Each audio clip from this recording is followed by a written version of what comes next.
Olá, boa noite. Nós vamos entrevistar ao longo desta semana os candidatos à presidência mais bem colocados na pesquisa Datafolha de intenção de voto, que foi divulgada no dia 28 de julho. Pela ordem determinada em sorteio, com a presença dos assessores dos partidos, Jair Bolsonaro, do PL, é o entrevistado de hoje. Amanhã, Ciro Gomes, do PDT. Na quinta-feira, Luiz Inácio Lula da Silva, do PT. E na sexta-feira, Simone Tebet, do MDB. Nós vamos abordar os temas que marcam cada uma das candidaturas. O tempo total dessa entrevista é de 40 minutos. E, ao fim, o candidato vai ter 1 minuto para as considerações finais. Candidato Bolsonaro, boa noite. Obrigada pela presença. Eu agradeço também a sua presença, candidato, e o tempo começa a ser contado a partir de agora. Nós vamos começar a entrevista com um assunto que tem mobilizado os brasileiros. O senhor tem xingado ministros do Supremo Tribunal Federal, tem feito ataques sem prova nenhuma ao sistema eleitoral brasileiro. O senhor chegou, inclusive, a ameaçar não ter eleição no Brasil, como se coubesse ao senhor decidir uma coisa dessas. Candidato, com franqueza, o que é que o senhor pretende ou o que é que o senhor pretendeu com isso? O senhor pretendeu, por acaso, criar um ambiente que, de alguma forma, permitisse um golpe, contra o qual, inclusive, a sociedade civil se manifestou agora com a divulgação de 2 manifestos ou outros manifestos em defesa da democracia? Primeiro, você não está falando a verdade quando fala xingar ministros. Isso não existe. Isso não existe. É um fake news da sua parte. Outra coisa, eu quero é transparência nas eleições. Vocês, com toda certeza, não leram o inquérito de 2018 da Polícia Federal, que inclusive está inconcluso. E aquela pergunta que eu sempre faço: se você pode botar uma tranca a mais na sua casa para evitar que ela seja assaltada, você vai fazer ou não? Então esse é o objetivo disso que eu tenho falado sobre o Tribunal Superior Eleitoral. E outra coisa, em 2014 tivemos eleições, no segundo turno, o PSDB duvidou da lisura das eleições e contratou uma auditoria. E a conclusão da auditoria do PSDB, que as urnas são inauditáveis. E só para ficar bem tranquilo aqui, mano, 2018, houve uma denúncia de fraude e a senhora Rosa Weber determinou que fosse aberto um inquérito pela Polícia Federal para apurar a fraude. Que, obviamente, se houve fraude, eu ganhei, quem fraudou seria eu. A PF começou a apuração. E quem informou o que eu vou te falar aqui para a PF foi o Tribunal Superior Eleitoral.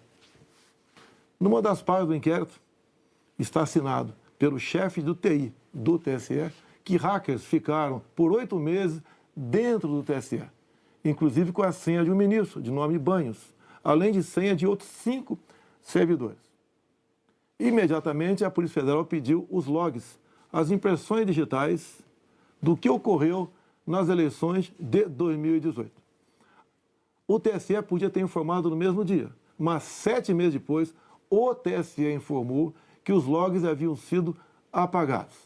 Então, a grande interrogação é exatamente essa daí. Nós queremos evitar que dúvidas pairem por ocasião das eleições agora desse ano. Candidato, nada mais além disso. É curioso que o senhor se refira a esse episódio, porque o senhor, inclusive, foi acusado de ter divulgado informações sigilosas de investigações inconclusivas. Mas sobre a transparência que o senhor afirma defender das urnas, órgãos fiscalizadores como o Tribunal de Contas da União, a Advocacia Geral da União, associações de juízes, associações de juristas, associações de delegados da Polícia Federal, todos já atestaram a segurança das urnas eletrônicas. Eu vou além.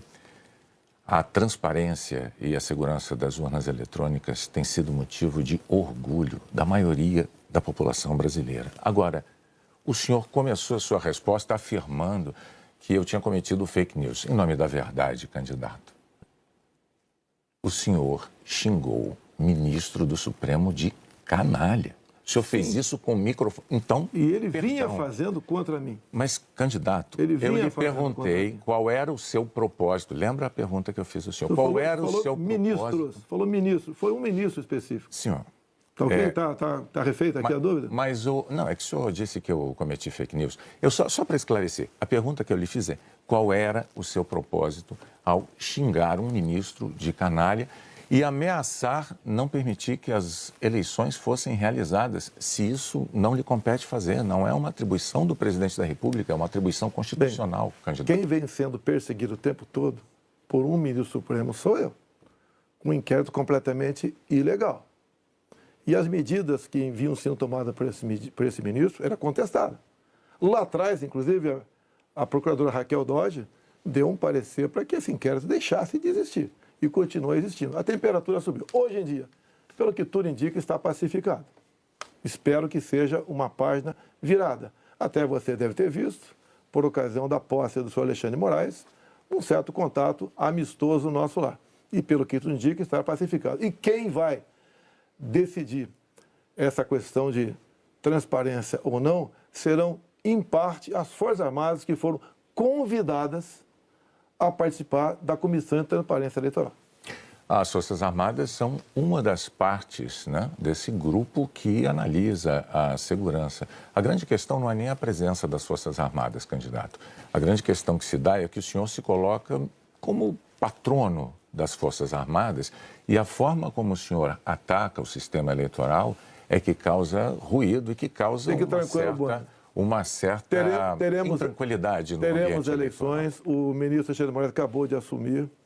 Amanhã ele tem um encontro, pelo que me parece, um encontro com o ministro da Defesa para tratar desse assunto sobre transparência eleitoral. Eu tenho certeza que o ministro Alexandre de Moraes vai conversar e chegar a bom termo essa questão de eleições. Agora, precisei provocar para que chegasse a esse ponto. Pode ter certeza que vão ter eleições limpas e transparência no corrente ano. O senhor costuma dizer que defende a liberdade, mas a impressão que dá quando a gente vê manifestações de apoiadores seus é de que nem todos têm a mesma percepção daquilo que o senhor defende, porque é muito comum vermos apoiadores seus defendendo medidas absolutamente inconstitucionais, fechamento do Congresso, fechamento do Supremo Tribunal Federal, golpe militar, intervenção militar com Bolsonaro, essas coisas são ditas. Inclusive tem uma frase que é muito ouvida também nessas manifestações por parte desses grupos que é: eu autorizo. No entanto, o senhor não os desautoriza, candidato. Isso não é uma sinalização ruim dessa parcela de apoiadores? Você vê as manifestações nossas sem qualquer ruído, uma lata de lixo sequer virada nas ruas. Eu considero como liberdade de expressão. Essas, artigo 142. O que é artigo 142? Tá? É um artigo da Constituição, que eu não entendo da maneira como alguns pouquíssimos entendem. Quando alguns falam em fechar o Congresso, é liberdade de expressão deles, eu não levo para esse lado. Tá? E para mim isso aí faz parte da democracia. Eu não posso eu ameaçar fechar o Congresso. Ou o Supremo Tribunal Federal. Então, Bonner, eu não vejo nada demais, vejo como liberdade de expressão, como alguns falam em AI-5, nem existe mais AI-5. Você querer punir alguém por ter levantado uma faixinha no meio da multidão AI-5, bom, isso aí é uma coisa que, no meu entender, não leva a lugar nenhum. Agora, o outro lado... Eu não quero interrompê-lo, mas é que o senhor disse algo muito... Perdão, candidato. O senhor disse algo muito importante ainda há pouco. O senhor disse, referindo-se ao ministro Alexandre de Moraes, que teremos eleições, elas serão limpas, etc.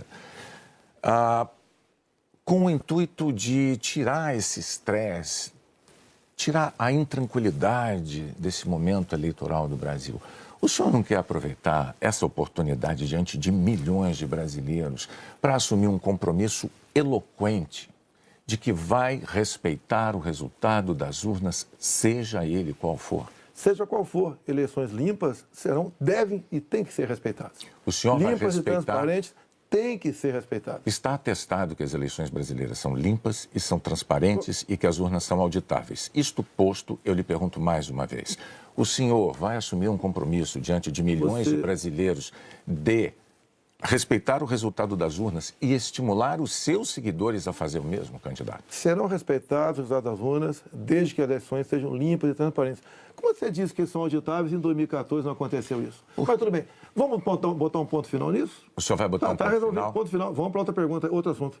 Então, vamos respeitar os nós temos uma declaração importante do candidato Bolsonaro assumindo publicamente o respeito ao resultado das urnas de outubro. Renata. Pandemia, candidato. Claro. Nos momentos mais dramáticos, o senhor imitou pacientes de Covid com falta de ar. Sobre as mortes, o senhor disse, e daí, eu não sou coveiro? O senhor estimulou o uso e usou dinheiro público para comprar medicamento comprovadamente ineficaz contra a Covid. O senhor desestimulou a vacinação. O senhor não teme ser responsabilizado, senão pelos eleitores, pela história? Olha, nós compramos mais de 500 milhões de doses de vacina. Só não se vacinou quem não quis. Eu acho que vocês dois se vacinaram. Comprada por mim. E em tempo bem mais rápido que outros países, que isso não tinha no mercado. Não poderia eu, num primeiro momento, por exemplo, falar que devíamos assinar certos contratos, como por exemplo com a Pfizer, onde a Pfizer não garantia a entrega da vacina. A primeira vacina no mundo foi dada em dezembro de 2020. Em janeiro, nós já estávamos vacinando no Brasil. Então, fizemos a nossa parte. E o grande erro disso tudo foi um trabalho forte da grande mídia, entre eles a Globo, desestimulando os médicos a fazerem o tratamento precoce, que isso é conhecido como uma liberdade do médico. Quando algo é desconhecido, como até hoje é desconhecido ainda os efeitos possíveis, efeitos colaterais da vacina, desaconselhar, inibir, ameaçar, caçar o registro de médicos. Isso que foi errado feito durante a pandemia. Mas, candidato, o senhor desestimulou a vacinação. Isso não tem nada a ver com liberdade. O senhor chegou a dizer que quem tomasse a vacina poderia virar jacaré. Mas o senhor associou a vacinação ao vírus da AIDS. E mais, quanto às vacinas, a Pfizer esperou 93 dias por uma resposta quando a empresa procurou o governo para tratar de vacina. A Coronavac, o senhor desautorizou o ministro e chegou a suspender a compra da vacina. Não houve suspensão da minha parte. A questão da Pfizer. No contrato da Pfizer estava escrito: não nos responsabilizamos por qualquer efeito colateral. Outra coisa, a Pfizer não apresentou quais seriam os possíveis efeitos colaterais. Eu usei uma figura de linguagem: jacaré. Figura de linguagem? Sim. Você acha que é o caso de brincadeira? Não é brincadeira isso. Isso faz parte da literatura portuguesa. Então, brincadeira é, num momento difícil para o Brasil, a imprensa desautorizar os médicos pela sua liberdade de clinicar. Esse foi o grande problema. E outra coisa, eu não errei nada do que eu falei. Eu falei no início da pandemia que nós devíamos tratar dos idosos, pessoas com comorbidade, e o resto da população trabalhar. Isso eu falei e não errei. Hoje, muitos países já falam que o lockdown foi um erro, que as pessoas se contaminavam muito mais em casa do que nas ruas.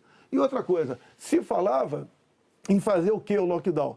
Lockdown 1 mês, 2 meses no máximo para achatar a curva. Durou mais de um ano o lockdown. E até hoje continua gente falecendo por Covid. Ou seja, o lockdown serviu sim para atrapalhar a nossa economia e contaminar mais pessoas ainda em casa. Candidato, mas as medidas socioeconômicas importantíssimas, elas foram adotadas por governos no mundo inteiro justamente para sustentar o fique em casa no pico da pandemia, fique em casa se puder. Para que as pessoas pudessem proteger a própria vida e, ao mesmo tempo, receber um amparo econômico. Para evitar o colapso dos hospitais, aliás, como nós vimos em Manaus.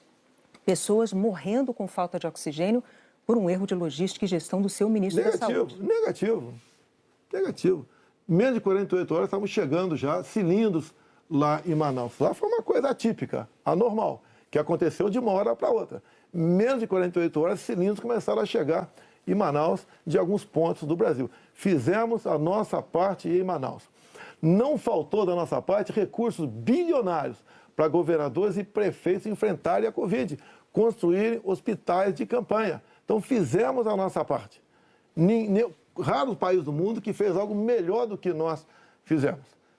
E o resultado, até o OMS reconhece isso daí. Fizemos a nossa parte. O senhor mencionou 48 horas. O fato é que Manaus ficou uma semana, mais de uma semana, 9 dias, sem receber o apoio das pessoas com falta de oxigênio nos hospitais. Não é verdade isso. Agora, não é verdade. Candidato, sobre o seu comportamento, com as frases que eu mencionei, imitando pacientes com falta de ar, muitos viram isso como um sinal de falta de compaixão. Eu queria que você botasse no ar eu imitando falta de ar. Realmente... Mas falta de compaixão... Então você começou a mudar. Desculpe, você começou a mudar, tudo bem. Eu completar a minha frase. Muitos viram isso como uma falta de compaixão, de solidariedade com os doentes, com as vítimas, com os parentes das vítimas. O senhor se arrepende? A solidariedade, eu me manifestei conversando com o povo nas ruas, visitando a periferia de Brasília, vendo pessoas humildes que foram obrigadas a ficar em casa sem ter um só apoio do governador ou prefeito.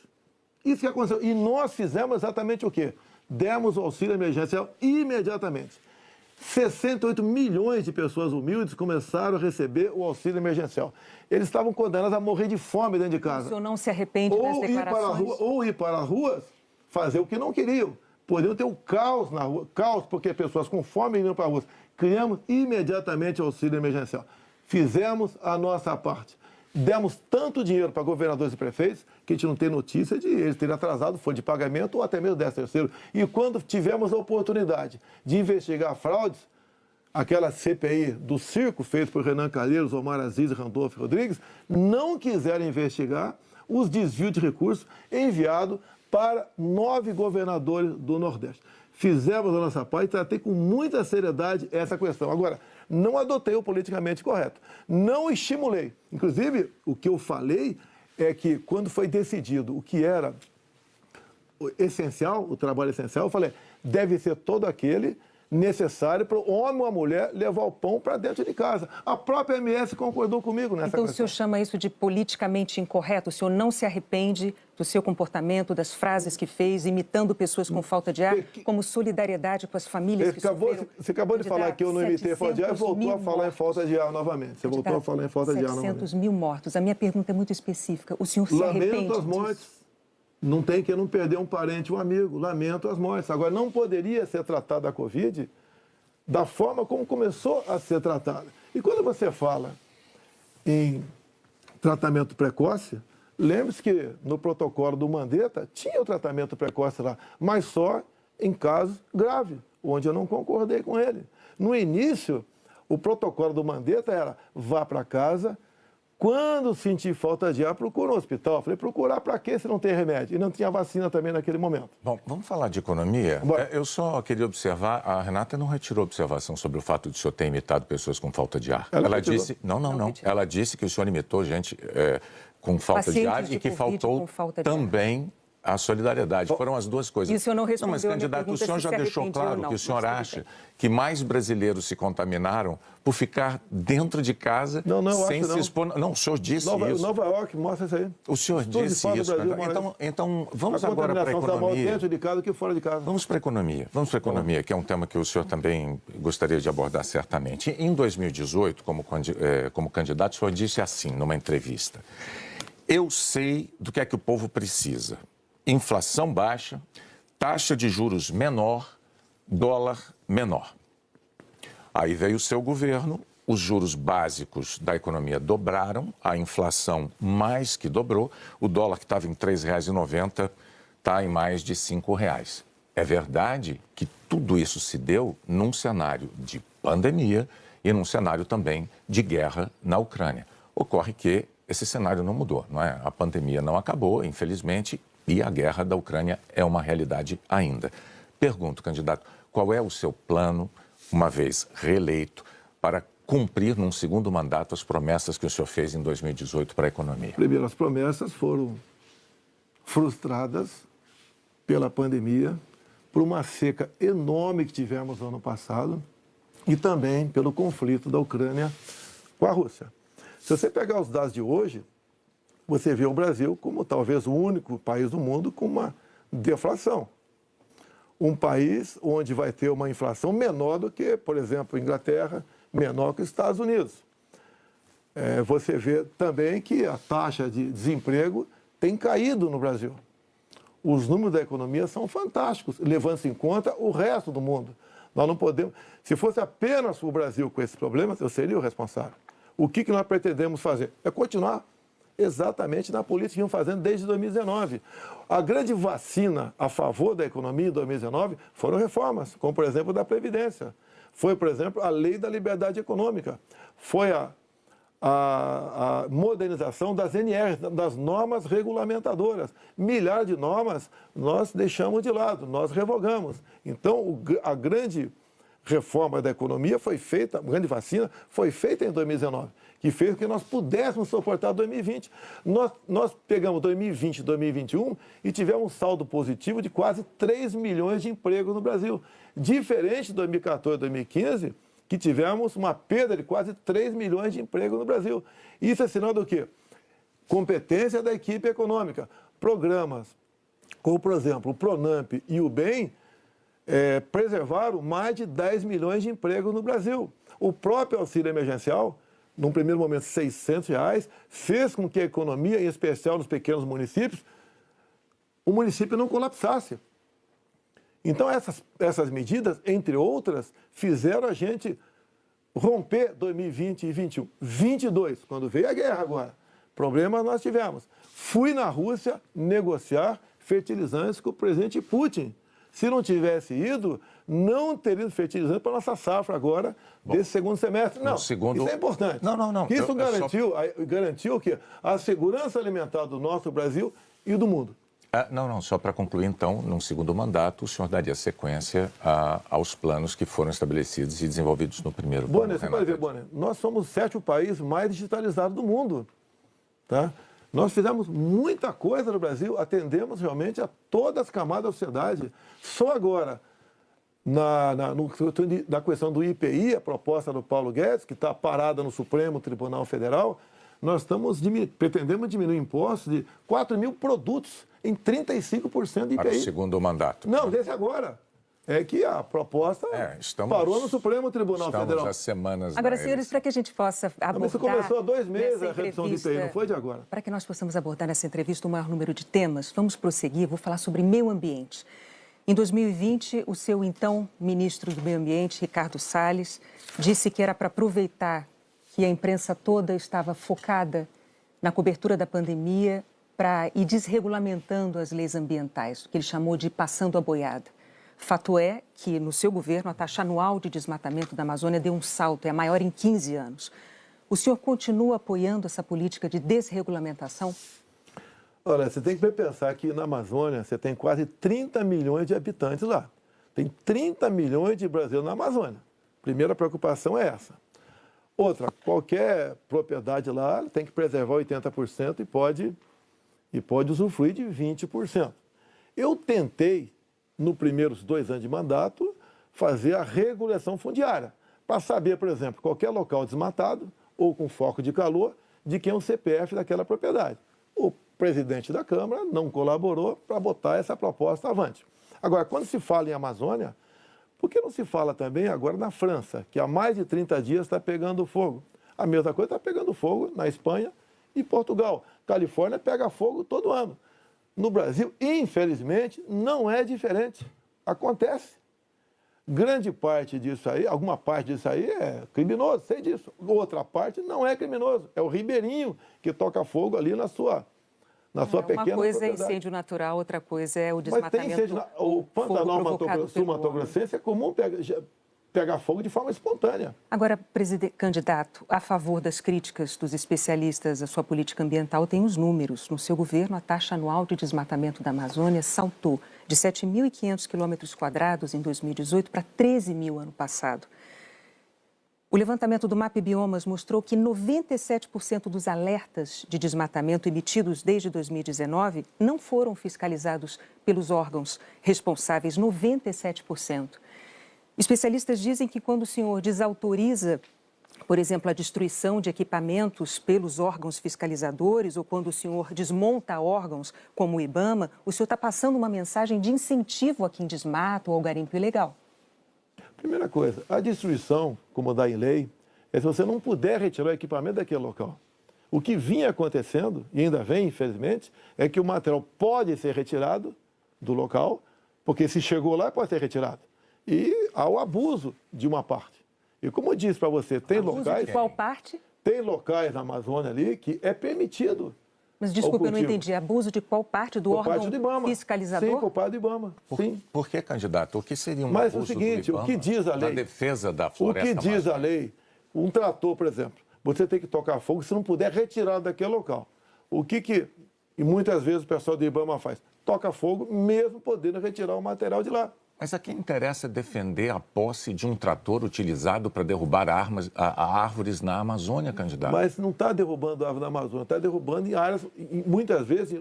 Mas a lei não fala se um local é permitido ou não. A quem interessa, candidato? A lei não fala. Tem sido destruído, vem ser destruído. A minha orientação é cumprir a lei. Nada mais além disso. E os órgãos fiscalizadores... Olha só, a Amazônia é do tamanho da Europa Ocidental. Ali na Amazônia cabe uma Alemanha, cabe uma França, cabe uma Itália, cabe um Portugal, cabe um montão de países. Você pensa que fiscalizar, evitar que pegue fogo Mas é só assim, para vamos entender, lá? então, sobre a desautorização dos órgãos fiscalizadores para destruir equipamento apreendido. Não desautoriza, mando cumprir a lei. A lei fala que se o material pudesse retirar de lá, assim como entrou, não é para ser destruído. Mas com que propósito mesmo? Eu não entendi. Cumprir a lei. Propósito, cumprir a lei. Faz lá dentro, eu tenho aqui uma aspas. Tem quase 30 milhões de pessoas que têm que sobreviver. Eu tenho aqui uma aspas em que o senhor diz que não é para queimar nada, maquinário nem trator. Mas vamos adiante, o fato é que, sobre o meio ambiente, em 2018, o mundo tinha uma visão sobre o compromisso ambiental do Brasil. Hoje, o mundo vê o Brasil como um destruidor de florestas. Num segundo mandato, o que o senhor vai fazer para mudar essa imagem? Primeiramente, destruidor de florestas. É uma mentira. Ninguém quer destruir floresta, né, por livre e espontânea vontade. O acordo Mercosul-União Europeia estava travado. Com os problemas agora da guerra, Ucrânia, Rússia, a União Europeia quer acelerar o acordo conosco para o Mercosul. Dizer mais, a Alemanha está usando combustíveis fósseis. Por quê? Se eram os países que diziam que nós devíamos cada vez mais buscar aí energia limpa. Concordo com eles, mas a realidade é outra completamente diferente. Não é a realidade aquilo que a gente acha que deve ser, é o que tem que ser. Países da Europa já estão em contato conosco, por exemplo, atrás do hidrogênio verde. O Brasil será uma grande potência fornecedora de energia hidrogênio verde. Como já temos acertado, né, no limite máximo, temos até o equivalente a 50 Itaipus na costa do Nordeste. E nós vamos exportar esse hidrogênio verde para a Europa toda. Ou seja, o Brasil é um exemplo para o mundo. Quando você pega, está na minha frente por coincidência aqui, por exemplo, as áreas reservadas em países outros para agricultura, não é pecuária, é agricultura. Somente a União Europeia é de 45% a 65%. Você pega países como a Alemanha, 56% para a agricultura. Então, você pega o Reino Unido, 63% para a agricultura. O Brasil preserva 2/3, 66% da sua área verde. O Brasil não merece ser atacado dessa forma. Vamos falar porque, no fundo, há um interesse no agronegócio. É deixar o Brasil de lado. Agora, cada vez mais o mundo vê, como a própria presidente do OMC disse, há 2 meses, 3 meses atrás, disse o quê? Que o mundo, sem o agronegócio do Brasil, passa fome. Ou seja, a realidade é isso aí. Vamos ver se o Brasil consegue mudar essa imagem. Vamos tentar mudar, sim. Bom, vamos falar de política agora, candidato. Muito importante isso agora. Está também nas atenções por motivos claros. Em 2018, o senhor candidato à presidência, o senhor se apresentava como o candidato da antipolítica e o candidato contra o Centrão. Na convenção do seu partido, o general Heleno chegou a cantar se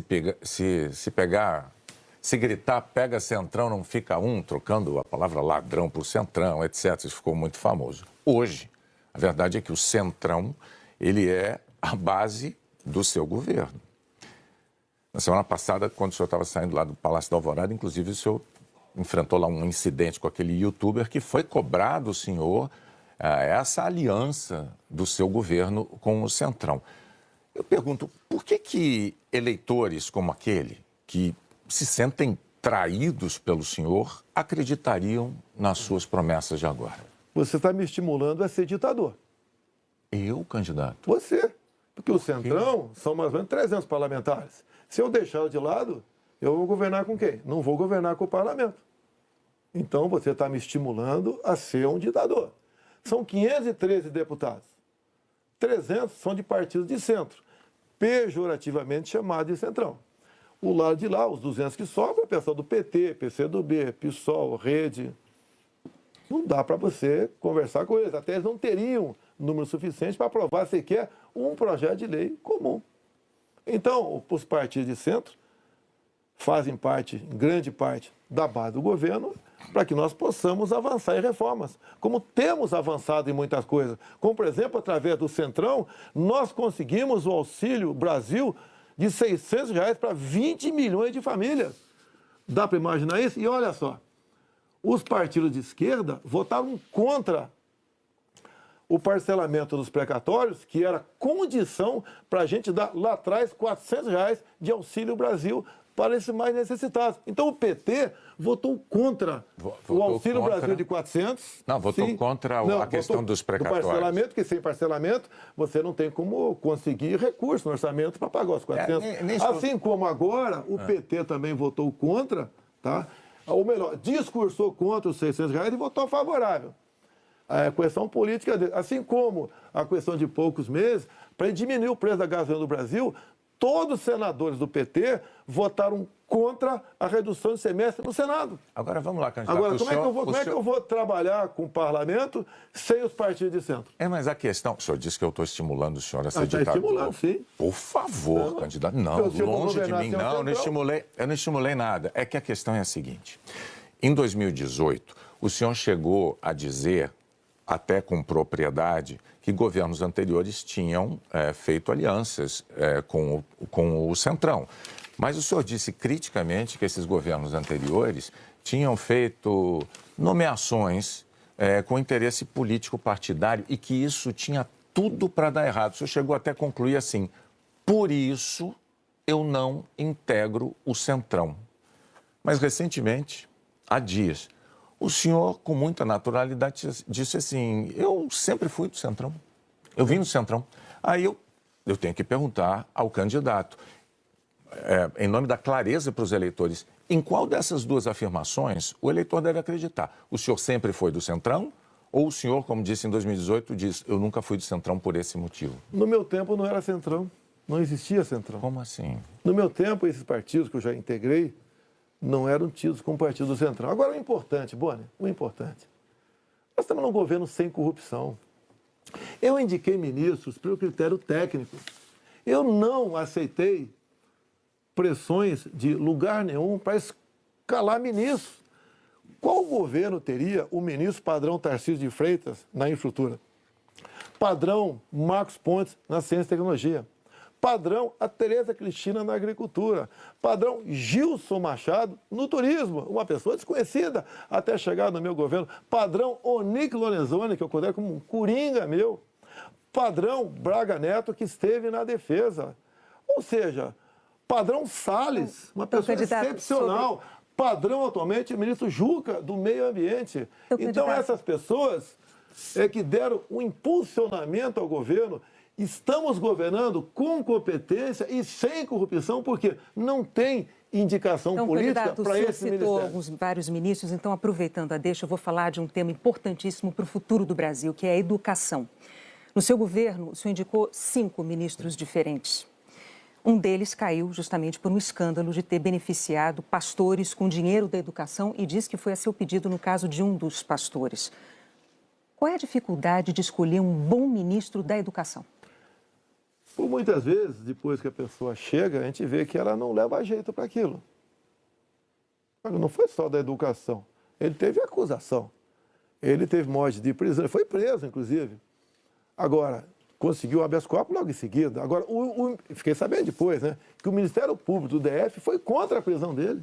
Agora, veja só... Foi contra a prisão dele. Por quê? Não tinha nada contra ele. Se tiver hoje em dia, é outra história. Até aquele momento não tinha nada. A questão de ter 2 pastores, um que está no gabinete dele, qual é o problema? Agora, se ele faz besteira, e se essa pessoa Agora, nós começamos a investigar o caso Pastores. Não foi a Polícia Federal. Nós começamos a investigar com a CGU. Agora, só na área da educação, o primeiro-ministro escolhido pelo senhor caiu depois de 3 meses porque, por causa de um escândalo, pediu que professores gravassem slogans de campanha seu.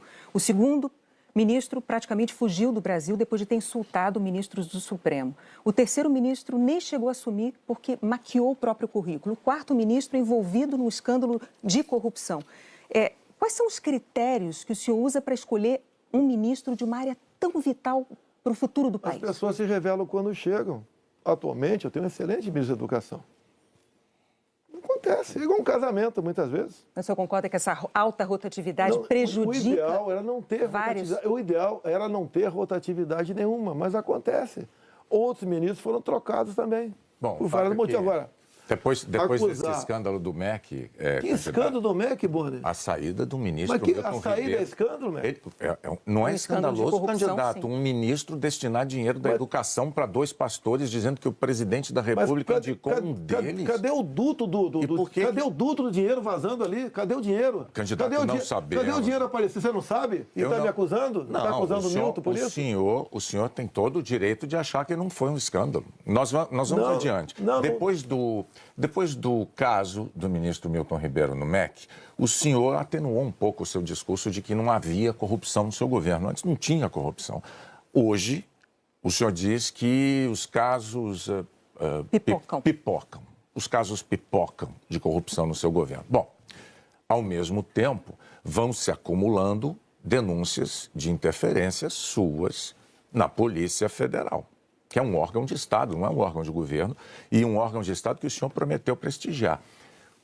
Como é que o senhor explica para o eleitor essa mudança da sua postura da eleição de 2018 para cá, candidato? Primeiramente, quem me acusou de interferência na PF foi o ex-ministro Sérgio Moro. Falou que a prova da interferência estava numa sessão reservada nossa.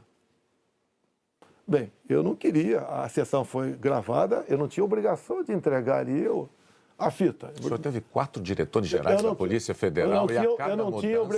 Eu não tinha obrigação de entregar a fita. Entreguei a fita. Foi revelado, até com muitos palavrões na reunião de ministros. Não acharam nada.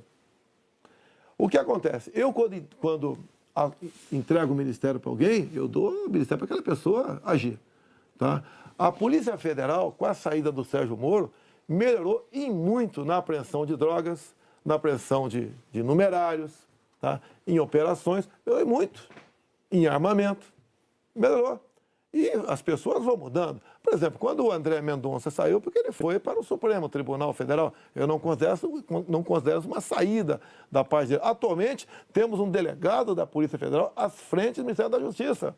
Agora, ninguém comanda a PF, Bonner.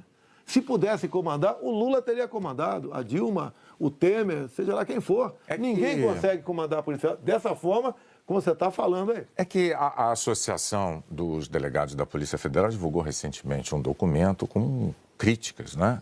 Eles afirmaram que o senhor e a sua equipe de governo trouxeram desgaste, eu estou lendo aqui os termos dele, trouxeram desgaste à imagem da instituição Polícia Federal e também prejuízos para os policiais federais. E que falas suas, candidato, jogaram desconfianças sobre a autonomia e sobre a imparcialidade da Polícia Federal, que goza de autonomia já há alguns anos, como ninguém poderia negar. Qual é a sua posição, então, diante de um documento com uma queixa, uma acusação como essa da Associação Nacional dos Delegados? Então, primeiro, você acabou de confirmar que não tem interferência, que gosta de autonomia. Outra coisa, peraí, eles acabaram de mostrar para mim que não tem interferência, gosta de autonomia. Eles dizem que, eles dizem que o senhor jogou, as suas palavras jogaram desconfianças sobre a autonomia da PF, candidato. Não. Eu acabaram de falar que eu estou certo, não tem interferência lá. Contrário. Outra coisa, eles queriam uma reestruturação de carreira agora. Eu achei até justo. Mas outras categorias não concordavam com isso, sem serem beneficiadas também. E daí começou um movimento dentro, por parte de alguns delegados da PF, contrário à minha posição, que deságua numa nota como essa daí. Eu queria, inclusive, reestruturar a Polícia Rodoviária Federal, que era bem mais fácil, menos onerosa. Os delegados, essa mesma associação, não topou fazer isso aí. Então, aí está uma briga política, salarial, por trás disso.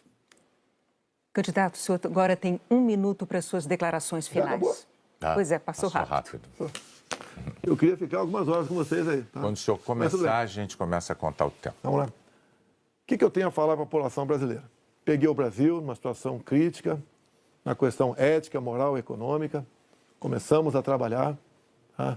Fizemos muitas reformas em 2019. Infelizmente tivemos a Covid, depois tivemos a guerra lá fora, tá? Tivemos uma seca enorme.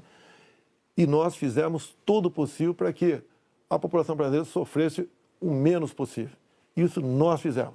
Hoje você nota o preço do combustível caiu assustadoramente, nada de canetada, com o trabalho nosso junto ao parlamento brasileiro, conseguimos R$600 de Auxílio Brasil para 20 milhões de pessoas mais pobres, conseguimos a transposição do São Francisco, que estava parado desde 2012, levando água para o Nordeste. Nós pacificamos o MST, titulando terras pelo Brasil, e 90% dessa titulação foram para as mulheres.